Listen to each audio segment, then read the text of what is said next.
Welcome to the VedaFoods Health Show with Dr. J. Apte. So how are you today? I'm doing excellent.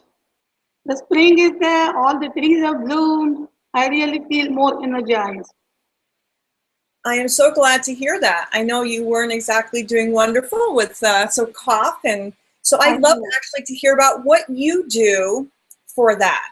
I personally love warm water and lemon. What do you do? I add few things more in that. I add fresh ginger root in it and honey, lemon and fresh ginger root in a glass of warm water. That is my favorite ginger tea. And I just wake up with that tea and it kind of helps me to soothe my throat and my cough and congestion. And it's funny, when I was coughing and few of my patients said, Dr. J, you cannot get sick. I said, with all of you around, sometimes I'm allowed to because I'm a human being too. Exactly. So you Yeah. just mentioned two herbs that I actually love. I use ginger all the time. So what are some really valuable properties of ginger, and what are the things are ginger good for? Carly, ginger in Ayurveda is called Vishwa Bheshaj. And the name meaning of that word Vishwa is the whole universe, is the medicine of the whole universe. So ginger has so many medicinal qualities and it is kind of a spice. We put it in our food. First thing, it improves your digestion. And I know millions of people have digestive issues and they end up taking all these digestive enzymes, spend like hundreds of dollars doing that. If they buy a ginger root for like 50 cents, that will give them 10 times more results if they add little bit ginger in their food. Ginger is also good for congestion. It's excellent for that. If somebody's head is kind of congested and heavy and they cannot focus at work, they definitely should add some ginger in their warm water because ginger being hot pungent spice, it just removes all that heaviness and congestion and all the phlegm. Ginger is also good as a natural anti-inflammatory, and I know that millions of people are in pain and having arthritis, chronic fatigue, and all. If they add ginger in it, they will start feeling so much better. The joint pain will go away, congestion will go away, digestion will improve, you get more energy. So, what else do you want? Absolutely. Now, when And we that started is the only conversation, for 50 cents. exactly. When we started the conversation, I mentioned I love to start my day with warm water and lemon. So Yes. what are some great, what are the valuable properties of doing that? For example, what does lemon do for your system, and what does that warm water and lemon combination do? Okay, the first thing, Carly, it's very important that you brush your teeth and drink a glass of warm water.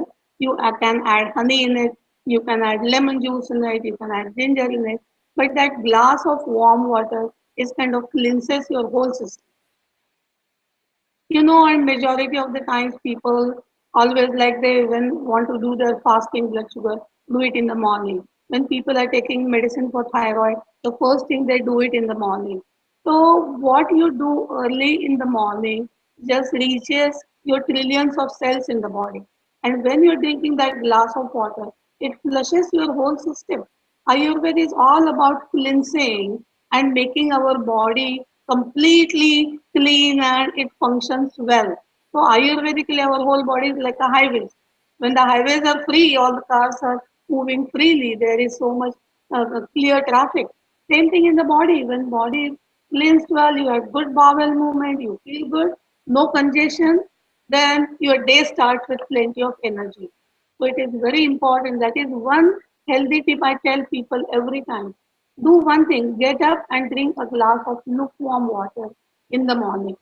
Depending on what your problem is, you can add ginger, lemon, ghee, sesame oil, depending on. But that really changes people's lives. Simple thing, a glass of lukewarm water.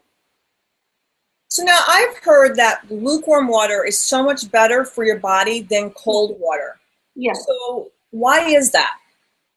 Because the Mother Nature has created room temperature water. If you go around the world, you have to ask for ice. Only here in US, You have to ask for no ice. And people in the modern world always say that, yeah, when you drink ice cold water, it burns some calories to bring it to body temperature and all. But which is wrong. The moment it touches your stomach, it starts doing the damage.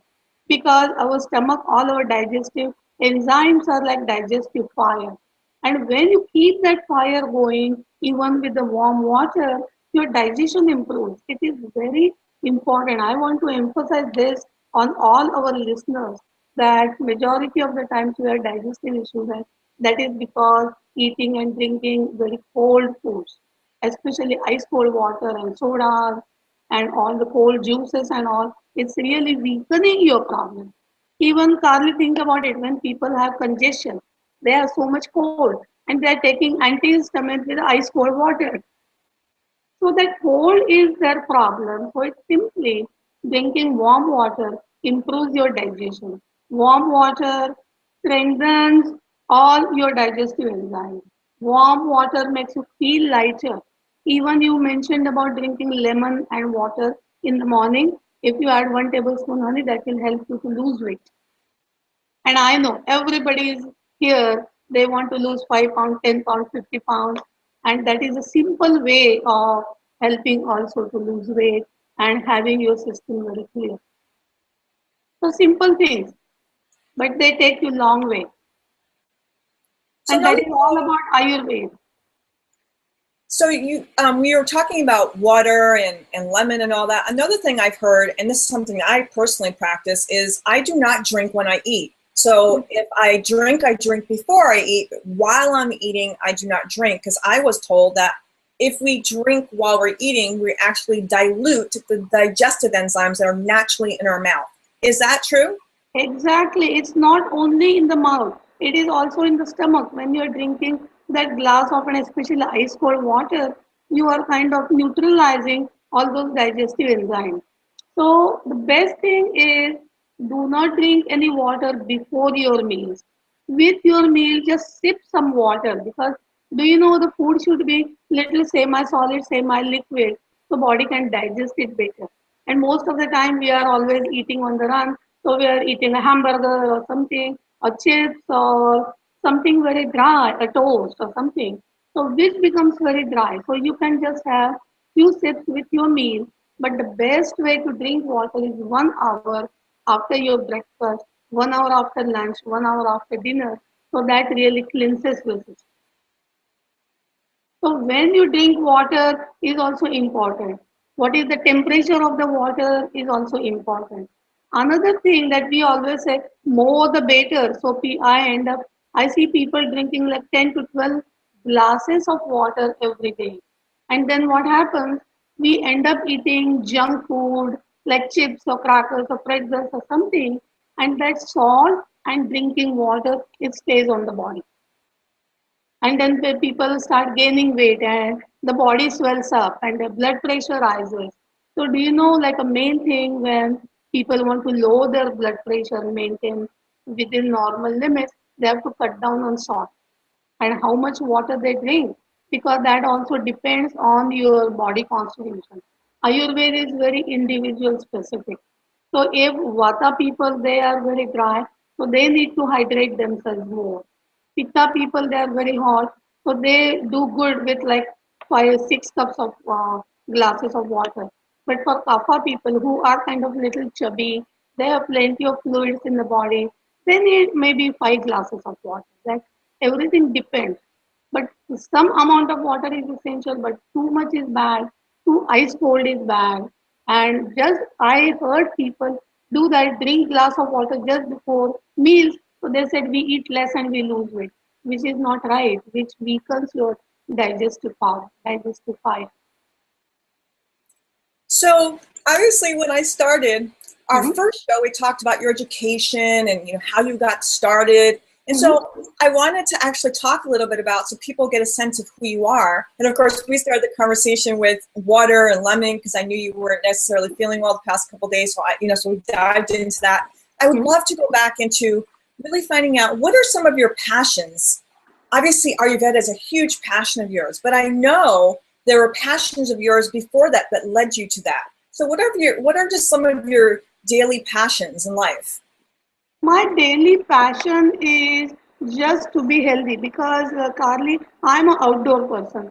I just love to go for the nature walk. I wake up in the morning and that's the first thing I do. It's so beautiful. The birds are chirping and the sun has just risen and the whole environment is so happy and peaceful. And we few friends go for a walk in the morning and we were just sitting under the tree and somebody was asking me, what is the most happiest moment in your life? I told them, this is the moment in my life. It's a beautiful morning. You're just walking in the nature. The whole environment is so energizing at the same time, very peaceful and cheering, and you are listening to the birds and all. That is the happiest moment of my life. So when I was young, I used to play all the sports like basketball and tennis and ring tennis and all those kind of things. And I was so good at sports. And then one day I had some digestive issues. And my grandmother gave me a pinch of ajwan and then ginger tea, and my digestion improved. And that kind of her life led me into getting into Ayurveda because I always had passion to become a doctor and helping other people. But when I saw her, my grandmother, she lived for 96 years. No diabetes, no hypertension, no cancer, just old age. And doctors even said finally that I'm going to die, let her die very respectfully at home, in the whole family. Everybody was around her and she passed away very peacefully. So she always had this ginger tea and ajwan or something at home. So we never used to get sick. So I used to hardly see a doctor when I was growing up. And then I said, when I grow up, I am going to be an Ayurvedic doctor. And that led me into this because Ayurveda is all about being healthy. It's not about treating the disease.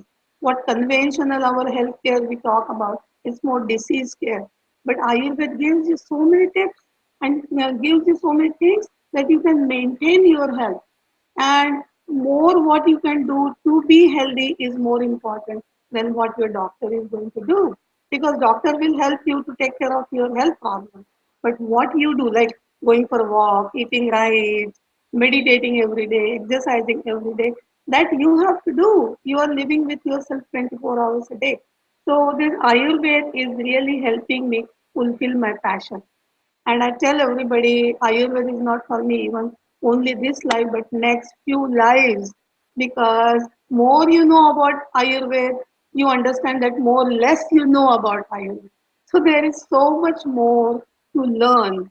And I learn from each and every of my clients. Every client makes me think more Ayurvedically. And I can go home and I read books and all that. We also have a group of few Ayurvedic doctors, so we discuss all those cases and things among ourselves and all. So mostly my life revolves around Ayurveda, and I'm very happy I'm doing it.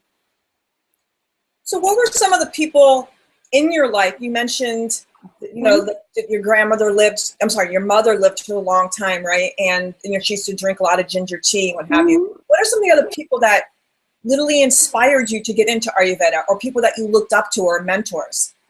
Yeah, mainly as I always talk in my different talk, that my grandmother was my first guru who led me into Ayurvedic lifestyle. And you may feel that she was Ayurvedic doctor, but she was not. But she was living Ayurveda. She was a living example of what Ayurveda can do to your health. So she was my guru. Then my second mentor was my own mother, because my mother was an excellent cook, excellent cook. He cooked not only for the family, but our distant relatives also used to come and really admire her cooking skills. So I was watching her when I was young. I never cooked. I was always watching her cooking different things and adding all the spices together and adding all the six states. Then I learned in Ayurveda that was the science behind it. But when she was putting like the turmeric and cumin seed and coriander seed and mustard seeds, when they pop, they put like hing in it, chilies or garlic, ginger. It's amazing. The food is so low in calorie, but it was in high in taste and it tasted so delicious. So again, when I went to Ayurveda, again Ayurveda is mostly about the diet and lifestyle. And people don't realize, but most of the time, the cause of our health problem is in the wrong diet or in the wrong lifestyle. When you eat, where you eat, how you eat, everything makes the difference. So those two people, and third, Guru was my teacher who really taught us real Ayurveda. It's not only through the books and all. We used to go to college, at 7:30 in the morning, and we used to recite all these Sanskrit verses. And it's beautiful. Sanskrit is written, our textbooks are written in only one line. And there is so much meaning in that one line. You can write a whole book about it. And that our teacher, he really inspired me to learn through Ayurveda. And another beautiful thing about my degree is simultaneously we learn conventional. So here we are learning and looking at how Ayurveda looks at health and conventional medicine looks at health. And when I came to US, I just stuck to Ayurveda. And I'm really happy that I'm doing it because there are thousands of doctors practicing conventional medicine, but there are only very few which are into true Ayurveda. And when I see the excellent results my clients get, I'm very passionate and I want to keep on doing what I'm doing. So we mentioned environment. So Yeah. would you not say that environment is so important? Our surroundings, the room we're in, the energy of that environment, and the same thing when you're eating. So if you're eating in a stressful environment, that also affects your mind, your body, your spirit. So I'd like you to touch upon a little bit and the fact that Ayurvedic and Ayurveda ties in the mind, body, spirit aspect. Yeah. So let's get a little bit into that. And obviously this is just one show of many, and I really look forward to all the future shows where we start, breaking it down into the different doshas and all that. But let's share with everyone a little bit how, like you said, it's a very holistic medicine, that how it actually literally ties into the whole body and what that is. Just a little bit. Okay, so just few minutes ago we were talking about eating. Let's talk about it. So, Carly, when we talk about eating, it's not only eating the food, but all your five senses are gaining that energy. It is nourishing your body. That's why the food has to look good. We want to kind of garnish our food with cilantro and tomatoes or something. It should look very colorful. It should look very appetizing. Even it has to sound good. Think about when you are eating chips, and if they are not crunchy, if you are eating chocolate chip cookie, if it is not crunchy, you may not like it. So the food also has to sound good. Food also has to smell good. They did a very popular experiment with the Pavlov's experiment, that the dog was away from the kitchen, but when he was just smelling the food, the bell started ringing in his stomach and all that. So when you look at all that food, which is very tasty, your mouth starts watering even before you put that food in your mouth. So all those five senses, the food has to sound, look, it has to touch good. That's why we Indian people eat with hands. Do you know it's not that we didn't have spoons or forks, but when you are eating with your five fingers represent all the five elements: the earth, the water, the fire, air, and ether, the space. So when you are eating with all those foods, then you are kind of nourishing all those five elements in the body. And when the food is tasty, don't we say that it is finger licking good? So you have to eat with your all five fingers. Food tastes better that way too. And another thing we don't realize, but food also nourishes our mind, and food also nourishes our spirit. So food has to have that subtle energy in it. And that's why eating fresh food. Why am I getting into Ayur foods and Veda foods? Is I want to give all the listeners and my practice, all my patients, the solution so they can eat fresh food. The fresh food has this life energy we call prana. And the richer the food in prana is going to help your body to heal faster. The richer the food in prana is going to nourish your mind, and less food, fresh food, homemade food is going to nourish you and make your mind so happy and peaceful. It's not that you always have to eat gourmet food, spend $100 or $500 on the food. But that simple khichdi, like homemade, fresh, it's steaming, so smelling good and all, is going to nourish your mind and spirit more than anything else. So every moment of your life, remember, your body is doing what your mind tells your body to do. They always say that body expresses what mind harbors. So there is always, it's not like mind is separate and body is separate, they are connected. But we miss that connection. And the mind is worrying about something else and body is doing and body is under a lot of stress. That is our story. But when we start bringing our mind where the body is, when you become mindful, even same thing with the eating.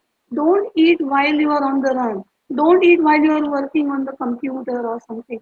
Just sit down and take time and close your eyes and just chew that food longer and all, and you will really see that is food is nourishing your body and nourishing your soul and also nourishing your mind. That whole experience is so different. So now you bring up, obviously, our environment of where we're eating. Another one I also find to be very important is while we're preparing the food. Exactly. And what is your environment when you're preparing food? What does your kitchen look like? Is it clean? Are you having the news playing in the background while you're making your food? Are you having an argument with someone while you're making your food? So I think that's another big piece. Would you not think that that's like huge? How we prepare our food and what that environment of preparation is. It is so important, and for everything, Carly, you have to know that any room in your house should not be cluttered. Even your kitchen also should be clean. You should have enough spices, very handy, so you can prepare that food. So there has to be the energy circulating around it. Less the clutter, more is the energy. When there is more energy, you feel energized. You feel like doing so many things. Suppose you have all those spices on the counter, you don't know which one to grab and which one to use and all that. But when you have just enough, then you know exactly which spice you are going to use today in making this different sub vegetable or different dal or your pasta or any Mexican food you are preparing. So it is very important that your mind energy is good, your kitchen is very clean and clear, and another important thing, you have all the good utensils. People spend so much money eating out a lot, but if you make that simple food at home with your own heart, remember, it is very important what kind of emotions you have during when you're preparing the food, that also make the food very different. And think about it, when you go to fast food plane and where that cook is going to get minimum wage salary, do you think he's going to pray or he's going to chant while cooking? He may be very angry or he may be very stressful, but those emotions also get in the food. I remember in one of the talk, Deepak Chopra said, if you are angry, do not eat. Because you are not eating food, but you are eating that anger. And that's why it's very important that you become peaceful. Even you kind of respect the food you are eating, because that food, if you are non-vegetarian, then that chicken or fish or whatever, they have sacrificed their life to become your food. So you have to respect that food. You have to pray. You have to be more peaceful and calm and sit down and eat. When you have that whole environment, you may have some flowers, you may have some insect, good food and all, you will really see you digest food so well. And when I tell people to follow these few things, it's amazingly different. And I since think we are it's talking about the food, let me also tell you that lunchtime is coming close. So, all the listeners, if you take that power nap for 20 minutes, eat your food, and just find a spot away from your desk and just close your eyes and take that power nap. It is the most ideal and the most healthy thing you will follow for yourself. In Mexico, they call it siesta. Here we call it cat nap. In India, we call it warm cooking. So around the world, all these old people have recommended taking a power nap. And when you do that, only 20 minutes, it refreshes you. And your whole afternoon goes in such a positive energy than feeling so down and dozing off. so one thing I thought we tie into this about the eating is most people don't realize when they overeat why it makes them so tired. So it's also finding that balance of eating till you feel satiated, not stuffed. Exactly. So you don't, and so I thought that was a really neat piece to tie in here. And then the other thing I just want to address before we wrap it up is a lot of people think that if I take a nap and they won't sleep well at night. So that emphasis, like you said, it's a 20-minute It's a reboot or 20-minute. charge. Exactly. It is a 15 to 20-minute nap, sitting up in the chair, not lying down in your bed for an hour or two. If you do that, then you will definitely gain weight and you will become very lethargic. But when you take a 15-20 minute power nap, you will really feel so great. And do you know, these days people are complaining that I skip my lunch because I feel very sleepy. But feeling sleepy after lunch is very natural. All the blood goes to your digestive system to digest that food. So it's not in your brain, it's not in your mind. That's why you kind of feel a little bit sleepy or dozing off. So respect your body. You know, there is a genie hidden within us. And you also mentioned about overeating, and that has become the biggest problem because here we live in this world of more the better. But Ayurvedically, it's always less the better. And if you pay attention to yourself when you are full, Ayurveda says you have to eat only 75% of your capacity, like 60% food and 15% just few sips of water. And when you eat only that, then your body can digest food well. Food can move in your stomach and in your intestine, so it gets digested better. But when you eat too much, then what happens? The food is so heavy and it cannot move in your system. It just sits there like a big rock or big log and you don't digest food good. And what's going to happen? The whole body becomes so heavy. Your mind becomes so heavy and you become so lethargic. So you should never eat more often than you are hungry. And do you know the funny thing? These days people are having different apps. And that's why my app tells me when I'm hungry. You have the genie in your system which tells you that you are hungry. And if you eat just enough, then you don't feel eating every 2 hours. That is kind of a very different way of looking through Ayurveda and looking through conventional medicine. We always say we have to eat every 2 hours. But what happens? Food doesn't get digested when you are eating every 2 hours. Yeah, it takes about 5 to 6 hours to digest food and go through your whole digestive system. It takes about an hour and a half to two in the stomach, around 2 to 2.5 hours in your small intestine, about hour and a half in your large intestine. So when you eat, there has to be like 5 6 hours where you have to zip your lips and don't eat anything. Only if you feel hungry in between, just eat a fruit, but not that bag of chips or cookies or candy and all, because that causes more indigestion. And we don't realize that, but body when does not digest food, it creates toxin we call ama in your system. And that ama is very heavy and sticky and mucousy, and it goes through all those channels and make us very drowsy and make us very lethargic. So you should not be eating more. Always pay attention, and that's why you have to be mindful when you are eating. You have to be mindful when you are working. Anything you do, you have to be mindful. Because do you know, Carly, when we drive the car, why have they banned cell phone? Because all of a sudden your mind is going, who is calling you, and you are busy talking to them, and you are prone to having an accident. So it is very important that whatever we do, we put our mind there. And when you become mindful, your body knows it all. You do not need any app or you do not need any gadget to tell you when you are hungry, when you are thirsty, you should be eating. Your body is supposed to tell you. You have that mind, and that mind wakes you up, and mind says, hey, you are hungry. No matter what, you have to eat. And mind says, no, you are so full.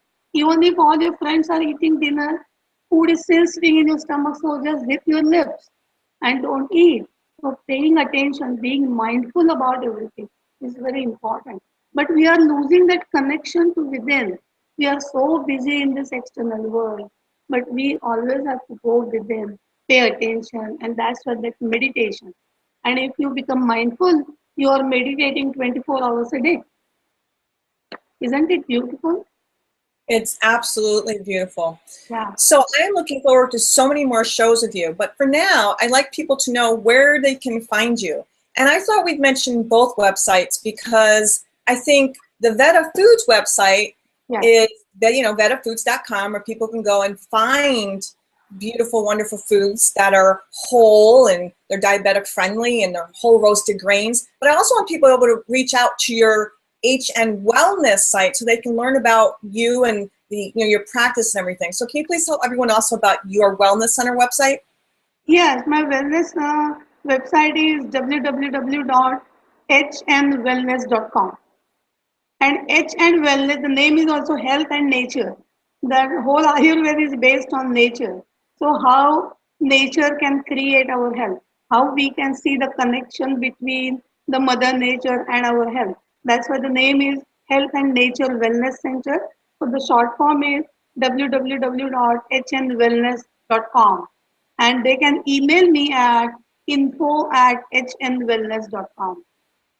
My center is beautifully located in Mountain View in California.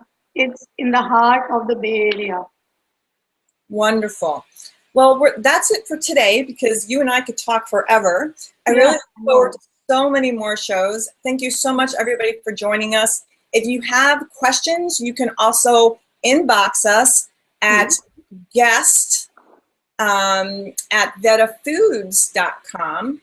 And actually, we have a new email for that. So I'll be putting out a blog post. We'll have all the links and the websites and everything that you could possibly need. So for today, that's it. We wish you all a wonderful day, and we look forward to next time. Have a great day, everyone. Thank you, Carly.